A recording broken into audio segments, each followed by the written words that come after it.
This is Jim Nailon, liturgical guitarist, and we're going to talk about the fretting hand.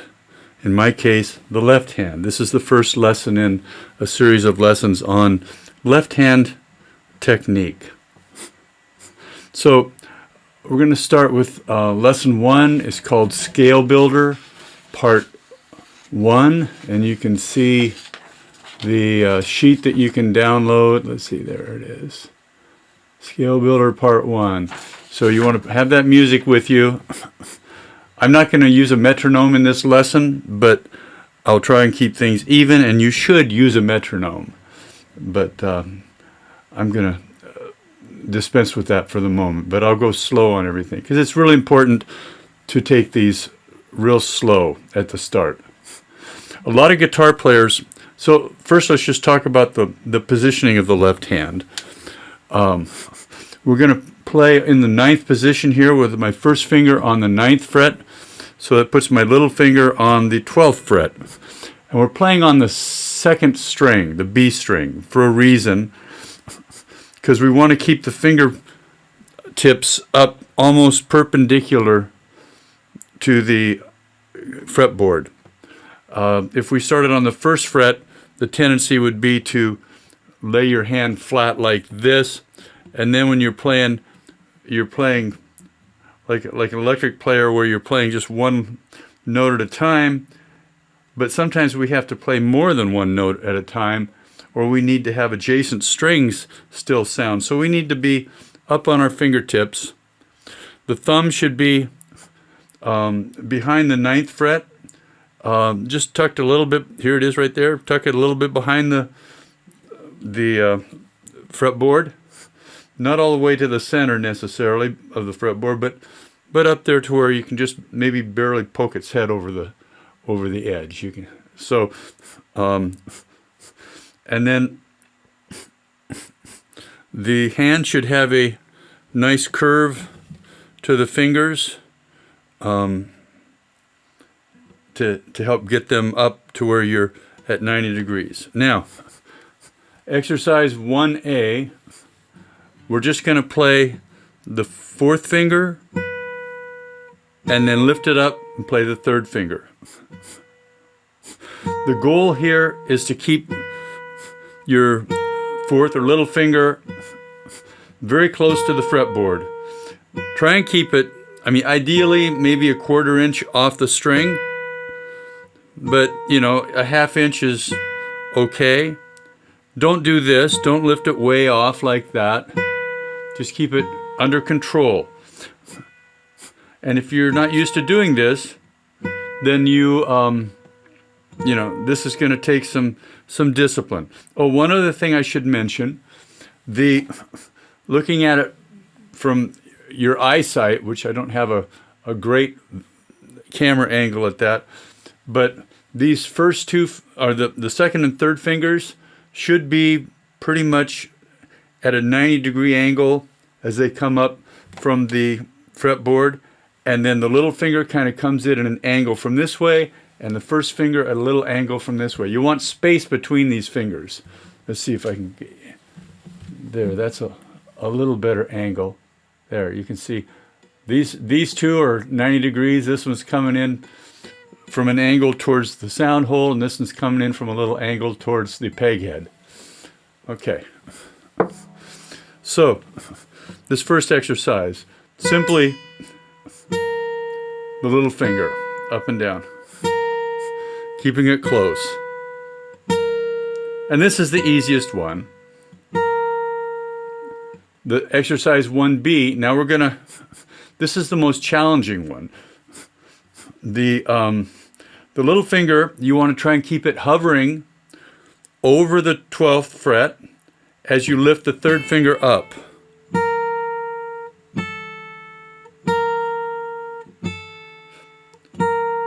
The ideal is to keep the fingers close to where they're going to be playing, so that you have a minimum distance between the string and your fingertip. Because speed is a function of distance and time. So if you decrease the distance, you can increase your speed. Okay, so that one, there's a trick actually to keeping this little finger still. You'll probably find that your little finger wants to flail around a little bit as you're doing this. That's because the tendons for these two fingers go through the same hole in the carpal tunnel, and they want to work together. So when this finger comes up, the little finger wants to twitch when the third finger comes up. The trick is actually, well, the first trick is simply to bring your other hand around, lock that in position, and move your third finger up and down a quarter to a half an inch, and feel what that feels like, because that's something your muscles have probably never felt before, that independence of the third finger separate from the fourth. So you want to get those muscles so that they recognize what they have to do. It's going to feel a little weird at first. Then the real trick is that there's a little bit of a downward motion as I lift up my third finger. I'm putting just a little bit of energy in the little finger to go down. I'm not doing a true scissors back and forth. Sorry, my hand was in the way. Back and forth. But I am kind of giving just a little twitch down as that comes up. And that helps to create the illusion that you're not moving it. At least that's how I do it. I don't know. Yeah, at this point, it's unconscious. I don't think about it anymore. But that was how I solved that riddle. Okay, once you've solved that one, and this one, exercise 1B, I would really recommend going very slow on it. So, because you have to really get your mind and that finger connected to where you have control over it. Then the next exercise isn't as hard because the third and fourth fingers want to stay together anyway. So if you're going to just try and keep them in position while you lift the second finger up and down. And again, go slow on this.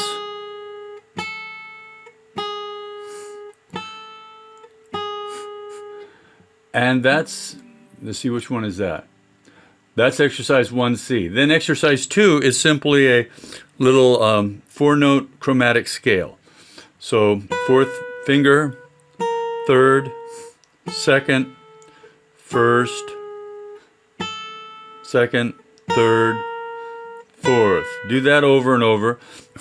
What you don't want to have is, like, if you look at a lot of guitar players that haven't really studied classical technique, you know, their fingers kind of flail up and down like that.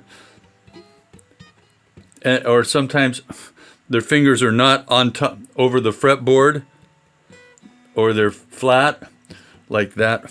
So you want to stay away from those things. So if you when I started studying classical guitar, I could already play classical gas and things like that. And my first lesson, the teacher said, well, you know, your hands work pretty good, but we are going to have to start you over like a beginner to correct some habits. And I had to go home, and all I did that first week was exercise 1, 2, and exercise 1A, B, and C. That's all I got to do. And at about, I don't know what tempo, maybe 40 or 60, just super slow. And I think he was just seeing if I had the discipline to move forward. But anyway, it does take discipline to do this, but it will pay off. So, we've done exercise 2. Now, exercise 2A will give you the reason for keeping the 90 degrees on your fingertips, because we're going to go. So I'm with my M finger here, my middle finger, M finger, I'm playing the second string, and then with my I and A finger, or my first and third fingers on the right hand, I'm playing the third and first string, which are open notes. So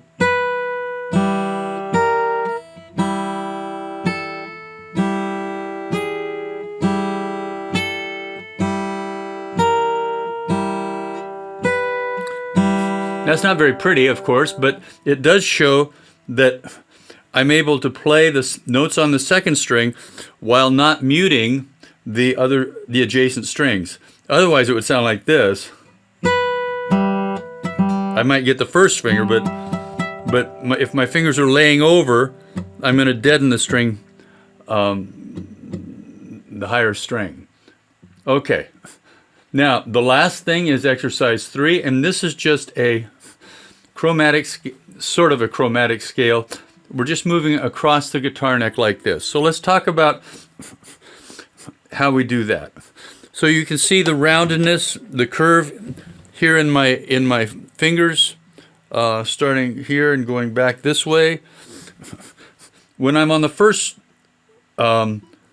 string, it's a little more squared off. You can see my knuckles are a little more squared. As I go to the second string, a little more roundness, third, fourth, fifth, and sixth. And then I'm reaching over. Now my thumb's not moving here. What's happening, and you can't see that in this camera angle, but my wrist, let's see, is bending. As I go further across the fretboard, my wrist has to bend like that. So by the time I'm on this string, I've got a bend on my wrist. So you can get that in the camera. About like that. When I'm on the first fret or first string, my wrist is straight, absolutely straight.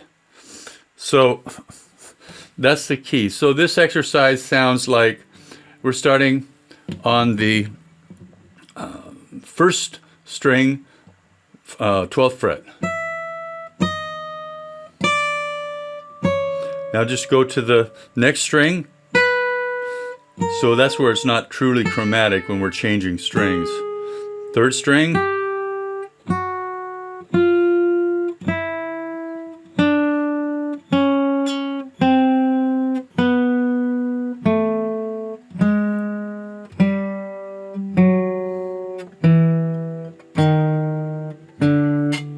And then go back up.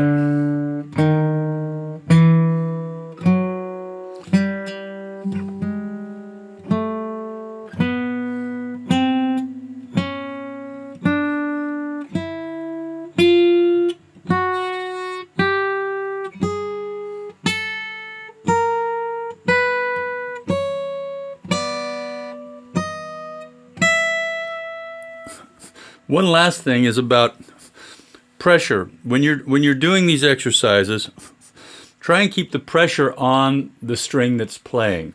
And you can tell if you're applying pressure by the fingernail. You're just going to have to take my word for this and look at your own fingernails. But if I'm playing a note, I should see a little bit of the pink of my fingernail disappear, and it should be kind of the front part of the nail near the tip should be a little bit white. That shows I've got or a lighter color. That shows pressure on there. The other three, now in this case, I'm playing the fourth string, so I've got pressure on my little finger, but my other three fingers are just kind of hovering where they should be. There's no pressure on them. If you're clamping down and pressing all four fingers all the time, you're going to get exhausted, and it's not good for your hand.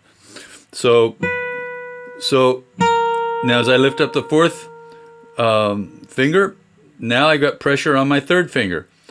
Let's say this is exercise 2. So lift up the third finger. Now the pressure, you can see the nail get white on the tip of the second finger. Lift that up, the nail gets white on the first finger. Going back up, the color comes back into my first finger, and I've got pressure on my second finger. Now the colors on my first and second fingers, they're relaxed, and my third finger has the pressure, and the fourth finger, so forth. So that's, now we've learned how to hold the hand, stay close to the frets, and move across the fingerboard this way. The next lesson, we're going to learn how to move up and down the fingerboard. But I would really recommend spending a lot of time on this lesson if you don't have good control of your fingers. Scale technique. Segovia, famous classical guitarist, said that scales were the most important thing you could do in guitar practice. When I was studying classical guitar and practicing 3 hours a day, 45 minutes of that was just scales going up and down the neck. So anyway, so take the time to really get control of your fingers. It will pay off greatly, and it'll also help develop independence of your fingers here, which will really pay off as you start learning more advanced arrangements. That's all I have for this lesson. I pray God blesses your playing, and I wish you peace.